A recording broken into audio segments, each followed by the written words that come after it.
పర్వతాలు, పొలాలు మధ్యలో ఉన్న ఓ చిన్న గ్రామంలో రవి అనే మంచి మనసున్న పాఠశాల ఉపాధ్యాయుడు, అతని భార్య లక్ష్మి మరియు 10 ఏళ్ల కుమార్తె మీరా ఉండేవారు. వారి జీవితం ఎంతో సరళమైనది. నవ్వులు, తెల్లవారుజామున ప్రార్థనలు, రాత్రి భోజనాలు అన్నీ ఒకే టేబుల్ చుట్టూ 4 కుర్చీలతో.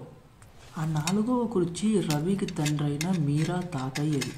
ఆయన 2 సంవత్సరాల క్రితం మృతి చెందిన ఆ కుర్చీని వారు ఎప్పుడూ తీసి పారేయలేదు. తినేటప్పుడు మీరా అప్పుడప్పుడు కుర్చీ వైపు చూసి నవ్వుతుంది. ఎందుకంటే ఒకప్పుడు తన తాతయ్య తినిపించిన జ్ఞాపకాన్ని గుర్తు చేసుకుంటూ.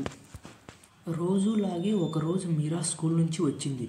ఆమెకి ఒక అసైన్మెంట్, మా కుటుంబంలో గొప్ప జ్ఞాపకం ఏమిటి అని. ఆ సాయంత్రం ఆమె తల్లిదండ్రుల పక్కన మడమ పెట్టుకొని కూర్చుంది. అమ్మా, నీకు ఇష్టమైన కుటుంబ జ్ఞాపకం ఏది అని అడిగింది. లక్ష్మి మృదువుగా నవ్వి ఇలా అనింది, నీ పుట్టినరోజు నాడు తాతయ్య నిన్ను ముద్దుగా ఎత్తుకొని ఆనందంతో ఏడ్చాడు అని చెప్పింది. ఇప్పుడు రవి ఆలోచించి చెప్పాడు. ఒకసారి తాతయ్య మల్లెల వానలో కథలు చెప్పారు. విద్యుత్ లేకపోయినా ఆయన స్వరం, వాన, ఆ కుర్చీ.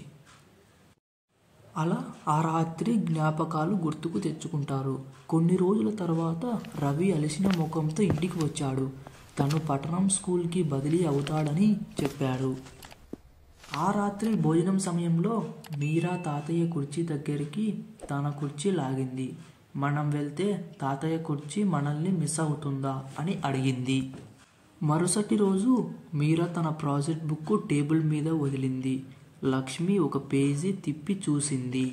మీరా పేజీలో ఇలా రాసి ఉంటుంది, మా కుటుంబంలోని గొప్ప జ్ఞాపకం ఒకటి కాదు, అది మా తాతయ్య ఖాళీ కుర్చీలో ఉండే ప్రేమ.